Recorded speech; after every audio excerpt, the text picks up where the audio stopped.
born in Buffalo, New York, on December 13th, 1915. I'll be 87 this December. And went to public high schools, public schools. And then I went to Canisius College and University of Buffalo Law School. And graduated in 1939. Admitted to the practice in 1940.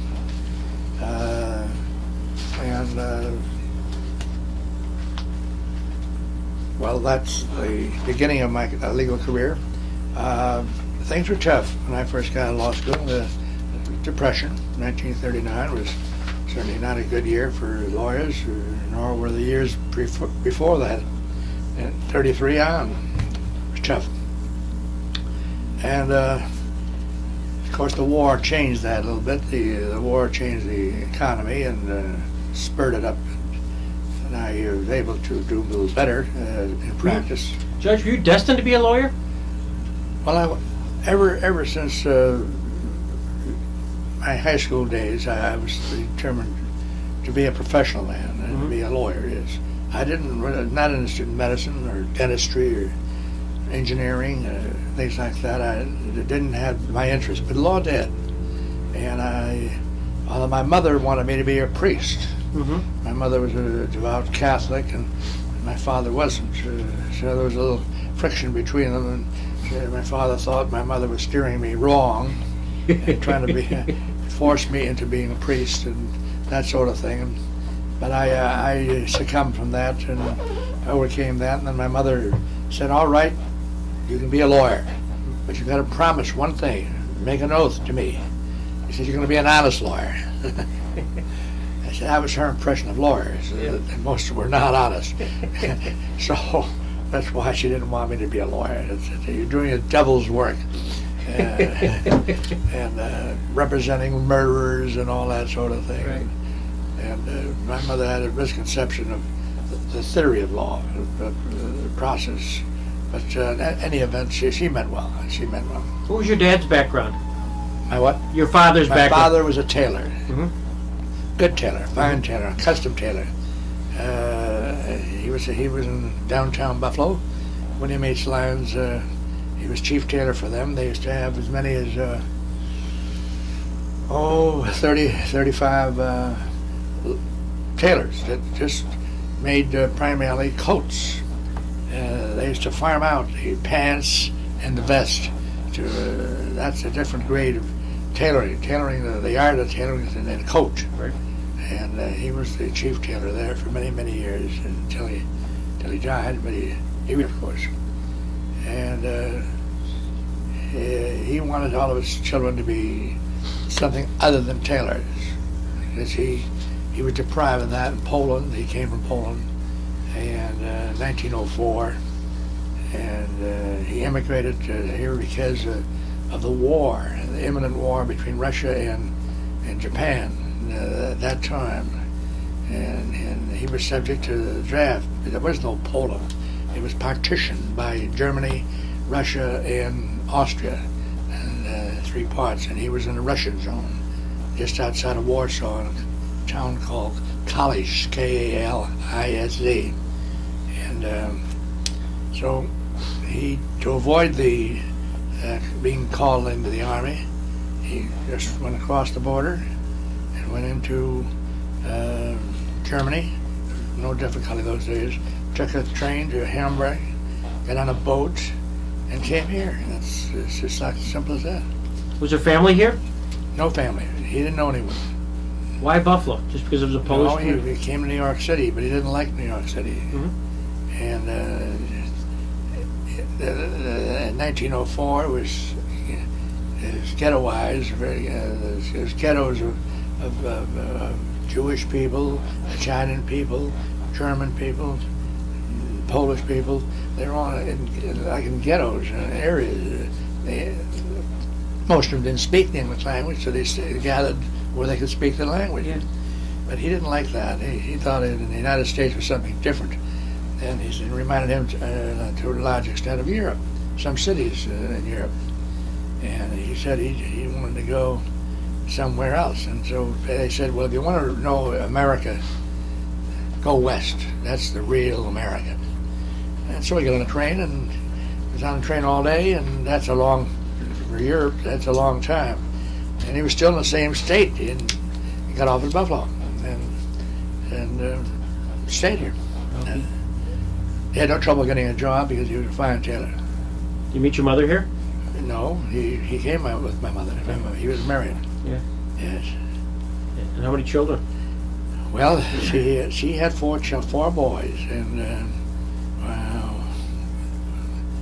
Walter was my oldest brother, and he was 10 years older than I was. And in between, there was Chester 1 and Chester 2. And that's a little explanation.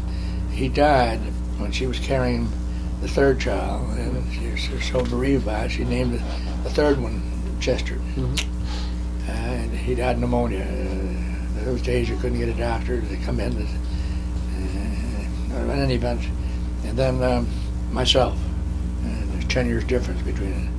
My brother Walter died when he was 55, and my brother Chester died from a heart attack when he was in medical school, Mm-hmm. St. Louis University.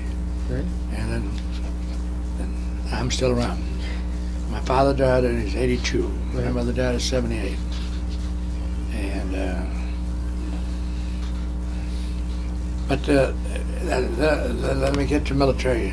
Let's get to the military. I went into the military in 1943. Yes, 43, January. And I went in as a soldier. I was a lawyer. They didn't give commissions those days to lawyers as such, just because they're lawyers. And you had to enlist or go in the Army before you were drafted. If you were drafted, you were not eligible for a commission at that point. You had to go through OCS, Officer Candidate School. And that's after basic training. You were a soldier, and then if you had a high enough IQ, you were offered a commission to go to OCS, 17-week course. And I got to be an artillery officer. That's all that was available. JAG was not available. There were very few were chosen for JAG those days. The theory being they didn't need lawyers, because an officer could do anything that a lawyer could do. Right. And an officer could do anything, so he could be appointed just anything. Prosecutor, he could be appointed defense counsel, just because he's an officer. Right. And that's the way it was then. And so I got my commission in the artillery, and I was in just a few weeks in a replacement depot waiting for an assignment. And this military government bulletin came out saying that those are interested in military government training could apply, and that application would be considered if they had the right credentials, such as languages, foreign languages, law degree, and other things. Yeah. But military government, such again, all occupations, it was the government that we were going to impose on Germany, in lieu of their government, because as you know, it turned out there was unconditional surrender of the German forces, and therefore there was no government, and we were the government, Right. military government. And they established a separate section. The Army up in that time had 4 general sections: G1, G2, G3, and G4. Mm-hmm. And they established G5, and that was military government. And we didn't operate under any question of ex post facto laws like the war crimes were accused of imposing justice on the vanquished by the victors. Right. And that was always a question of having changing the rules after the fact. Yeah. Established under the international rules of land warfare. So that was long established. Everybody accepted military government because we posted our laws as we came in to conquer the territory, and the people were subject to the laws at that time. And we only prosecuted them if they violated those laws subsequently to our occupation. Mm-hmm. So there was no problem of ex post facto. My education, after being selected for military government, they sent me to Harvard for 6 months to study in what they established then was a civil affairs school. They established one in Harvard, Yale, University of Chicago, and then Stanford. Stanford is going to be Japanese. That was the West, and the University of Chicago had both, had Japanese and German occupation, and Yale and Harvard had just German occupation. And we studied all day. I went to school all day. Studied German language. That was 3 hours in the morning. We had 6 students, 1 professor. And just learned conversational German. And that went on for 6 months. And we came out with a working knowledge of the language. We're not very proficient, but enough to establish our communications with the Germans if need be. But anything official, we always had interpreters. Right. Everything was translated for us, so there's no question about what we mean and what was said, and so that. And then the rest of the afternoon we would study German history, German culture, German financial establishments, and just everything about Germany, just to get the culture, get the feel of the people, and where we're going to occupy them, the country. And it was a very interesting course. I must say, it was the equivalent of 2 years of college, concentrated all day. It was no time to write papers, and just learn. It's a learning process. To soak it all in and listen to these professors, and a lot of them were refugees from Hitler. They were at Harvard and Yale, and they were in a civil affairs school. And how many people were in your class? Well, the classes as a whole, they're divided into parts, like languages, 6 to a session with 1 professor. There were a total about, in my class, 36. I think it was 36. Wow. Yes, 36. And there were public safety officers. There were, in other words, policemen. There were health experts. There was a doctor. There was also a health administrator from a hospital, and there was in my class there was quite a few lawyers. I think about half were lawyers. The ultimate goal being that you'd be judges at some point in the process? Yeah. Well, let me explain that to you. We were formed after that. We were then formed into detachments. Detachments of 3 officers and 6 enlisted men. And there was no particular specialty with the enlisted men, but we were officers. I was with a public safety officer and a professor of agriculture at the University of Georgia, and myself, 1 lawyer and a public safety officer and a generalist, you might say, a professor of agriculture. And we were assigned to different Landkreises and Stadtkreises too, city and the counties, in advance, way in advance, before we occupied the area, because we went to Harvard. We then were shipped overseas to England, and then we went to the University of Shrivingham, just outside of London, and studied some more about Germany there. All we used to see movies, German movies, and at least we saw maybe a dozen, 2 dozen movies to get the feeling of the culture of the people. And we would study some more at Trivium, and then we were assigned, at that time, I was assigned to Heidenheim. That's below Ulm. Here's Ulm right here. And that's above Ulm, not below, just above Ulm. And that's in Württemberg. And this was a community that was, well, at the time, let me explain to you. It's 125,000 people in the county, in the entire county, 125,000. And there was a city, which was about 52,000 people. The rest was distributed in small towns in the county, and a total of about 125. And I went to see Colonel Dawson, who was the commanding officer of Württemberg-Baden, of that unit. He was the head, and there was detachments in Württemberg, detachments in Bavaria, detachments in Frankfurt area. There were 3 general divisions of the military government people into 3 areas that we were supposed to occupy. The American forces, that was the American zone of occupation.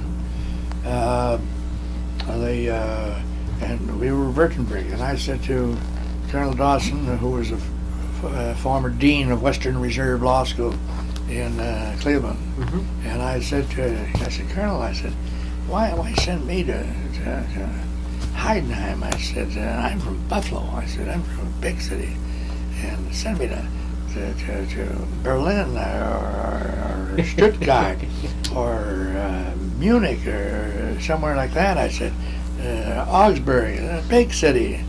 He says, Matthew, he said, look at your rank.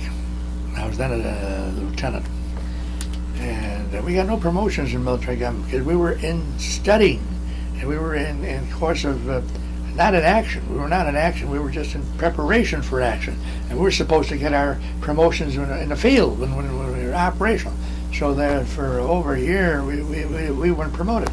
In any event, I was a lieutenant, just out of law school, out of OCS, and he said, "Look at your rank." He said, "With all your vigor and vim and vitality," he said, "you would be just a small fish in a big bowl." He said, "With that rank," he said, "I'm sending you where you're going to be a big fish in a small pond." He analyzed my character pretty well, I think.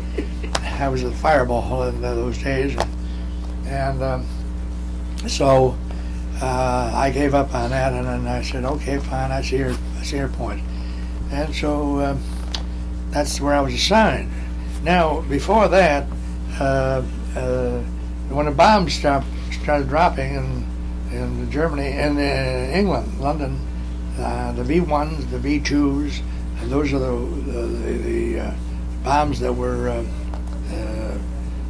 they sent out over the motor running, and then motor would stop, and it would drop wherever it stopped. There were no pilots there. They're just bombs, and they said, "Well, let's get on all unnecessary people that we don't need at the moment for the occupation or for the invasion out of London," and they moved us to Manchester for safe haven, at least. We were there billeted, just like in homes, private homes. All the officers were assigned to so-and-so home, but we didn't eat there. We had our own place where we had a central place, yes. And there we studied some more, and constant. In the daytime, we would continue studying about Germany, and then finally we got the signal when Saint Lo fell in France. That means there was enough distance, safe, to bring in these troops that were not necessary for fighting, but for occupying. And we worked with in France, in Belgium, and in Luxembourg, and those areas. We worked as civil affairs officers. the same thing, except that we didn't have the authority that we had in military government. We were the government in Germany, and there we worked with the local government in cooperation in setting up the different types of government as the troops captured these towns. We were assigned to come in and get somebody to act as mayor and act as police chief, because most of these people were collaborators with the Germans, and they fled, and then they left their offices, and so we had to hire new people for the most part. And then as soon as we set up, it was very hurried. We would run again to catch up to our advancing troops and take the next town and next town. And some we missed. It wasn't a very well organized thing. It was just whatever had to be done was done, and places that were lesser importance were not done. That's all. And the bigger towns were taken care of. We took care of water, making sure the telephone was communications were put in and continued, and electricity and all the governmental functions we were doing. We were working in cooperation with the French forces at that time, and French people. And then as soon as we crossed into Germany, we were military government. And we were the government. We set up, posted laws, and did the same thing until, as we went along with the troops, and we went down, came across France and around near Darmstadt, and then came down towards the 7th Army, came down south. They veered off, and the 3rd Army went straight ahead, and the 7th Army went down to the south. And I wasn't with Patton. Patton was just alongside of us, and he was in the main thrust, you might say. And we set up government, and for instance, there's in my office. I'll show you a picture of the only picture I have of the war, where we were on a reconnaissance to set up a government in Augsburg, and that's on a map here. Augsburg in Germany, and Bavaria, and Würzburg. We were in Würzburg, and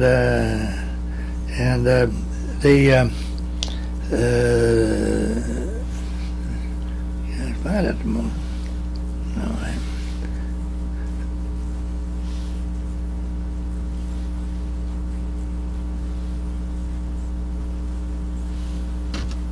oh, here it is. Here it is, down here. And Augsburg, and we liberated French prisoners of war, and there just happened to be at the time that some English photographer was in the vicinity. He took a picture, and I never did see that picture till later. It was appeared in what they call a pictorial history of World War II, and here I am. I'm being tossed by the Frenchmen as their savior, you know. And it wasn't much of an operation. It was just the German guards flew. They went away, and they left them. But they had the doors locked, and we didn't know that the guards were there. We saw we shot up the place a little bit, and we saw there was no opposition, no fire back. And then we just went in and liberated. And he made a story out of this thing, our picture history anyway. And as they were throwing me up, and my 3 men that I was with, and that's all it was. There's just 6 of us. It's 5, 1, 2, 3, 4 of us, and that I made the headlines. So that was my claim to fame at that time. But then we finally got to the area. We were having temporary assignments all along all along, all the way through Germany, as wherever the troops advanced, that I was with, and then I finally got to Heidenheim.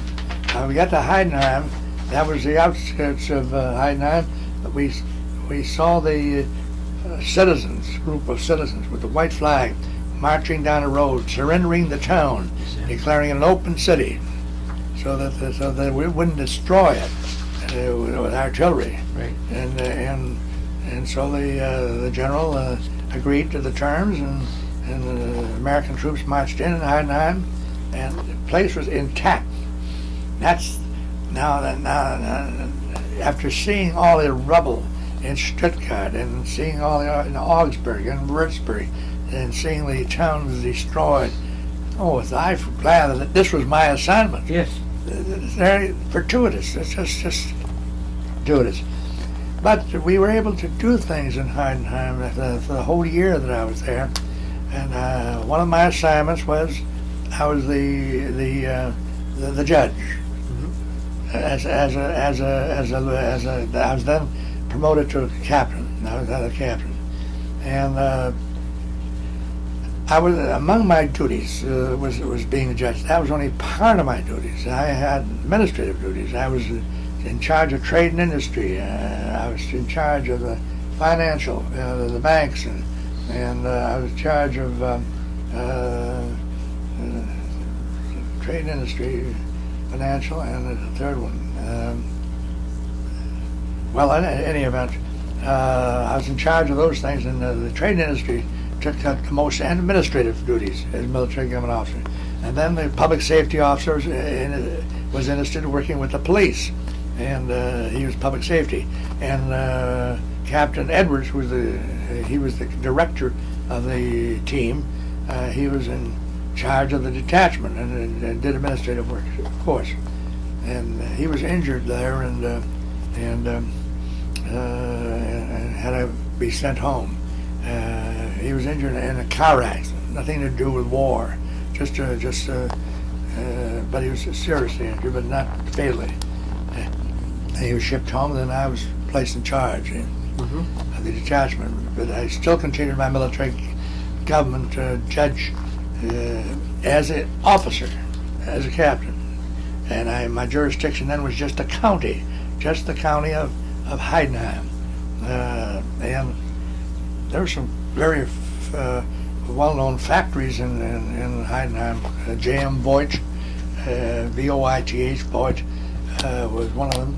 And we didn't know that at the time, that they manufactured 80% of the 88s. My gosh. Just above, behind you, you'll see, just on the shelf there. That's an 88. That's part of it. And we were directed to destroy all war material. So to show you how innovative we were, what we did was we gave orders to destroy it. And one of the engineers came to me. He said, a German engineer. He said, Captain, he says, I got an idea. He said, you might be interested in it. And he said, we could destroy it by cutting it up, slicing it like a pineapple. And he said, making souvenirs for the soldiers. And I said, gee, that's a good idea. I adopted it. So There you go. And he made one for me. Just take it in your hand. He made one for me, and he put in there the Battle of Germany. And then he said, Oh yeah, look at that. yeah. And but Heidenheim was known for that. They made 80% of their artillery piece, the 88 millimeter, and that was a very good piece of equipment. But I finished my year there, and we were very innovative in that district. We were very innovative. We had many things. We took a chapter from Balfour Adano by Hershey. He wrote a book about Italy and the occupation of Italy. That was earlier than our occupation. We invaded Italy first before we got into Germany, and they they melted down a lot of these cannons and artillery pieces and made a bell for the church, because originally they took the church bell and made the artillery pieces. So they reversed the process, and so we took a chapter from Hershey, did the same thing in Heidenheim, and made a big thing of it, a rare procession and a parade down Main Street. Emulated the Germans a little bit, and the fact that they love parades, you know. Oh, yeah. And so we gave them a little bit of that, and things like that. And we were very innovative in trying to restore trade and industry, and we were able to do that in our area because we were not destroyed. Right. That was a fortuitous factor, but we gave them great leeway, and we were innovative and constantly trying to get ahead and do things, not stay in their way from doing it. And we found them to be very industrious people and innovative in many ways, and so that we had a cooperative methodology, and we accomplished quite a bit and got a lot of notoriety up to headquarters, up to General Clay, and he recognized our detachment as being outstanding, and we were cited as a detachment in Heidenheim for outstanding work during the occupation. Face of it, they were cooperative, absolutely. They were defeated, and they knew that they were defeated, and they wanted to restore Germany as soon as possible. Very cooperative. We found it. But I say again, because they were not destroyed, and their town was intact, and so that we were very the exception rather than a general rule in Germany. Most not smaller towns, but the bigger towns were all had some damage due to the war. We didn't have any, none. There was a little bit of both. There's some that had that trait. We lost, and it's gone now, and let's go on. And the others were absolute people that I believe were opposed to Hitler. At some stage, they got to be opposed to him when they realized that he was going down the wrong way, and they opposed him. But they didn't know how to do it. They were afraid. It was too late. Mm-hmm. And I use that as many of my speeches that I used to give after the war, my return rather. I worked up a little speech about your stake in America, and I compared to what happened in Germany, to the German people, how they were fooled to some extent by Hitler, about giving him the power. He was elected lawfully as a chancellor, but then when he took power, he revoked all their rights, and then they didn't have a chance to do it. That's the point, right. And that's the lesson that I thought we should learn, to be sure we don't put too much trust in a fellow on the white horse that comes around here and tell us the answers to all our troubles, and simple answers to complicated matters, and say, well, let's give them a chance. Right. Well, that's what they did there, and they found out they didn't have a second chance to remove him once they gave him a chance. Right, exactly. And I compared it to fellows that we had on the scene at the same time Hitler was. Gerald K. Smith, he was a reverend, and there was another one, Father Coughlin. Mm-hmm. He was on the scene too. And Huey Long, Senator Long from Louisiana, he was a racist, and he was a promise to America, the world. Then there was a Townsend plan, redistributing the wealth, and everybody's going to get money taken away from those that have it, and give it to those that don't have it, that sort of thing. And I said, but they tried, but they didn't succeed in this country at that time. But you have to be always careful not to not to fall prey to this kind of thinking. And I built up a talk about that and about your stake in American. But, well, getting back to this, after a year, they decided that they were going to make district court judges civil and appoint a number of them, and they would take over a region and be like a circuit court judge, would travel around and hold court rather than these military government officers, military officers who were acting as, some were lawyers and some were not, acting as summary court judges. And they replaced it with civilian judges. And notice was put out, and they said they needed 10 years experience as a lawyer. I didn't have 10 years experience. With the military being given credit for my military service, and I only had 8 years of services before that. And so my application went in anyway. And General Clay, who heard about me and knew me, and said we'll waive it in his case. They require 10 years and have a waiver on that. And so I was appointed one of the 9 judges in Württemberg-Baden. There were nine of us were appointed, and most of them, I was the youngest. I was 31 at the time. So, and I was appointed a military government judge, and I was sent to the 3rd Judicial District, which comprised the city and county of Heidelberg and the areas around Heidelberg, and moved up from Heidenheim to Heidelberg. And now another thing. Again, Heidelberg was an open city and was not destroyed. So I got another break.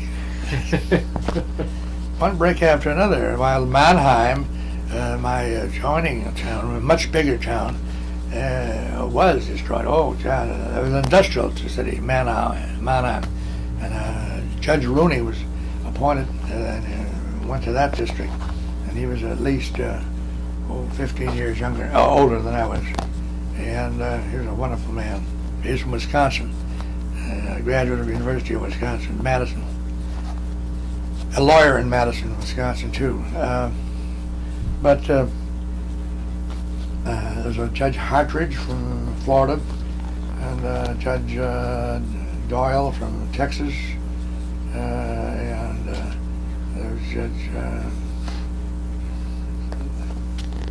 I can't think of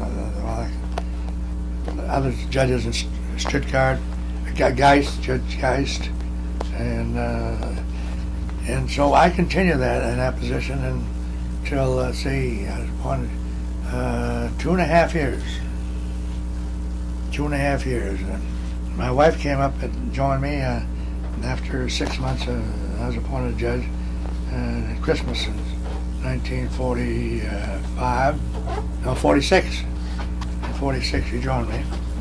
And I stayed on the job until 48 of September, and I came back home in 1948.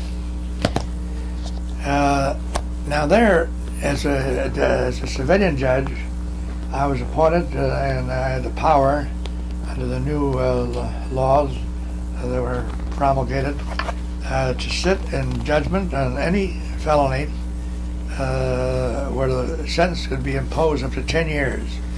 Without a jury, no juries, just a judge. 10 years. No juries, I decided the facts and the law.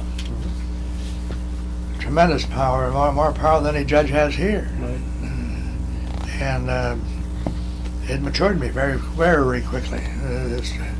Just no time at all. I started getting gray hairs. But I had black hair at one time. I got a picture to prove it too. And that led me to try to be innovative again, and I lectured to at the University of Heidelberg on the comparisons, comparative law being German law and American law. I gave a series of lectures there, and mostly attended by lawyers or people interested in law, students also. But this was like a seminar held at the University of Heidelberg. And I gave that over a period of 2 years. Yes, I gave four seminars. Lasted three sessions to each seminar. So that was about 12 lectures. And I found the attendance very good and very much interested in what we were doing. And then I helped establish the new judiciary coming in. We were reestablishing German judges, reinstating some of them, and creating new ones. They had to be approved by military government, and so that it was delegated to the district judge in his area to approve the judiciary in German. And the Amtsgericht, that's the lower court, and the Stadtgericht, Gericht is the court, that's the higher court, and the Landgericht, and those are three courts that I was responsible for. And we oversaw the development of those courts under the new German law. Was there sort of a denazification process? No, that was handled by military government itself. Right. I had that responsibility too in Heidenheim. That was denazification. It was part of the military government, not court, military government responsibility. What did that really mean? Well, it meant anyone who applied for any kind of a job or an industry too, if he was head of an industry, he had to fill out a Fragebogen. That's a questionnaire. That's German for questionnaire. And he had to state what he did during Hitler's time. And then some of them lied about it.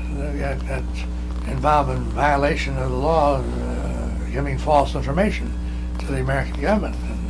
And there's quite a few cases that ended up in my court on denazification, falsification. Mm-hmm. And what it amounted to was that we would recognize that they were members of the Nazi Party, but the circumstances that they were, and many of them would plead the same law.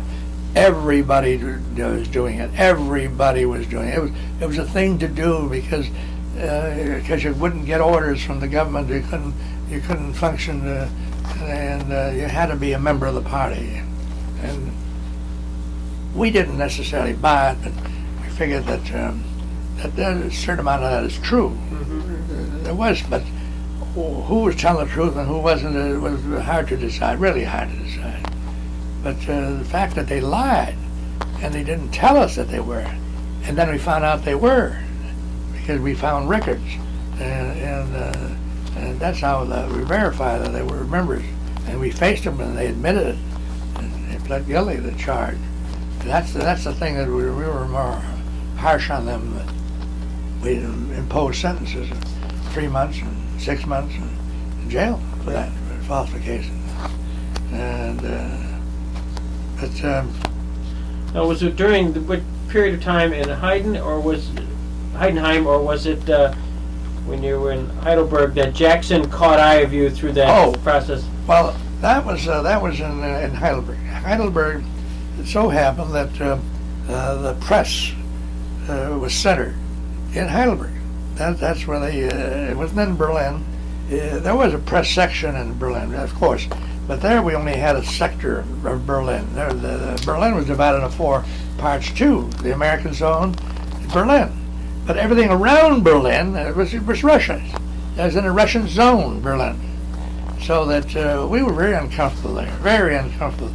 The English were, and so the Americans and the French, the 4 zones. And so but the press corps for the rest of the American occupied zone was in Heidelberg. because it wasn't destroyed. And the War Command, too, was in Heidelberg. So it was an important city, much more important than its university status made it before the war. And so Stars and Stripes was published out of Heidelberg, and at least the main office was there. Maybe the printing was maybe just outside of Heidelberg, but so the daily paper was the Stars and Stripes. That was the daily paper. Well, there'd always be something just about every day from the Heidelberg court in the Stars and Stripes, which was a national publication, but because they were too lazy to go to Stuttgart and get stories, or in Mannheim, or in Frankfurt, they wrote up everything that happened in Heidelberg. So that was the only court that existed in Germany. Judge Jasen of Buffalo, Judge Jasen of Buffalo said this today in court. And Judge Jasen, well, God Almighty, I was blushing myself. It was just, I had nothing to do with planting it. It was just there, and I made what they say good copy, because I did have some celebrated cases, some murder trials included in there, and others involving some factory owners, and there's falsification of papers, which reminds me of what's going on today in the stock market, this falsification, but there were things like that, and that made news. Or at least they thought it made news, or for lack of anything else, that's all they had, that's all they ran, and my name was mentioned. So one day, I was there about a year, in my first year, and I got a call from the office of Judge, and the judge's secretary called me. Elsie Douglas? Yes. Is she alive? No, she passed away 2 years ago. Yeah. Elsie Douglas, that's her name. That's it. I forgot her name. Elsie Douglas, And she said, Judge Jasen? And I said, yes. This is Elsie Douglas, and I'm secretary to Judge Jackson and Nuremberg, and he'd been reading with interest your exploits in Heidelberg, and he noticed that you're from Buffalo. And he said, did you know that Judge Jackson was originally from Jamestown? Oh, yes, I knew that, but I didn't know him, and he left the area when I became a lawyer. In fact, I was in he was out of here in '33. He went to Washington with the New Deal as attorney for the Internal Revenue, I think. Right. That's where he went. And I said, yes, I knew of him. I have mutual friends that knew him when he was in Jamestown. He practiced law, and Franklin Brown and Frank Reichley and people like that. I said, I know, and Buffalo, and we talked about it. But anyway, she said, well, he said, if you ever by this way, why, the judge would be very happy to make your acquaintance. If you have an occasion to be in Nuremberg, why, I certainly, I'd love to make the acquaintance of Justice Jackson. And I said, when can I see him? I was anxious. Sure. Oh, she said, well, are you free on Friday? And I said, why, sure. I can arrange my schedule accordingly. I said, I'll drive down there and see him. And so I went down to see him, and Friday afternoon, and he was off the court. The court session that day, and I came to his office, and of course, security was very high. He had people there. He was surrounded by security because he was the chief prosecutor, and he had. But I cleared security. No problem there. But I had to go through a security and check, and then I went in the office and met the secretary at first, and then she ushered me in, and after a while, and first thing he says, he said, you're a young man to be a judge. He said, just by looking at me, I was with dark hair, and I was only 32 years old, and he says, so that's the first thing he said. I was a young man. And then we talked back and forth about his industry work, his challenging work, I should say, that he had, and he talked briefly about it. He said, yes, it's just that this is different from anything I've ever done. He said, I've never done anything like this. He said, even when I was a Solicitor General, he said, I was attorney for the government, appeared before the Supreme Court. He said that was awesome. He said, but this he said is something that's he said I'll never forget, and he said something that I never thought I would do, and here I am doing it. He said, and I'm sort of anxious to get back to my work. He said on the court. He said he did say that too, but he said I got to finish this. And we talked back and forth, and then we talked about the trial, the way it was going, and so forth. And he said, I suppose, he said, you want to put this to good use, your experience here. It's a tremendous experience that you're getting when you get back home. And I said, yes, I hope so. And he said, well, what's your ambition? I'd like to be a judge. I said, now that I've had a taste of it, I said, I'd like to be a judge. And he said, what court? I said, well, maybe Supreme Court. He said, I know your politics. He said, I know your politics. I said, you do? He said, yes. He said, you're a Republican. And of course, he was a Democrat, you know. Oh, yeah. He said, you're a Republican. And I said, no, I'm a Democrat. You're a Democrat, and you want to be on the Supreme Court. He said, you're not only young, you're naive. And he said, he said, all the counties are Republican, he says, in the 8th Judicial District. Yeah. And I said, I know, but I said, I hope I could make it sometime. That's all. I said, one guarantee of not being a judge in that district is to be a Democrat. I said, you'll never be a judge. In fact, people have told me that. And so we joked about that. And so he spoke distinctly with he didn't ham and haw around. He was just, well, I say decisive in his manner, about his demeanor, and he was very pointed, and when he talked, I remember he gestured with his hands quite a bit, and wore glasses, and took them off, and he had, I don't know, the reading glasses, but just like I'm handling them now, they full face, and I was with him only about less than a half hour, 20 minutes, 25 minutes maybe. He had a desk there, and it was a pretty pretentious for the building he was in, and it was a adequate office. It depicted a person of importance is in this office, and he acted. No, he didn't act pompous or anything. No, he was not pompous. No, he was very very warm, I would say, to a total stranger, and cordial.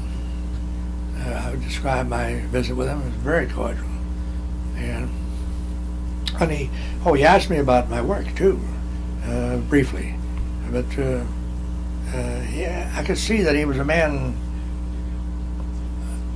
to the point. He didn't want to waste words in a way. He was a man of that had a job to do, and he was there. He was doing it, and with some I'd say reluctance. In fact, I think I had a feeling later when I walked out of the office that he was trying to convey to me that that he didn't know what he was getting into when he took the job, but he's going to finish it, no matter what. He's not going to quit halfway. He was determined to do that, and he enjoyed the challenge, but he didn't enjoy the nature of the work. I don't think so. I don't think he did. He didn't say that. No, he didn't Right. say that. I just got the impression. Sure. That's about it.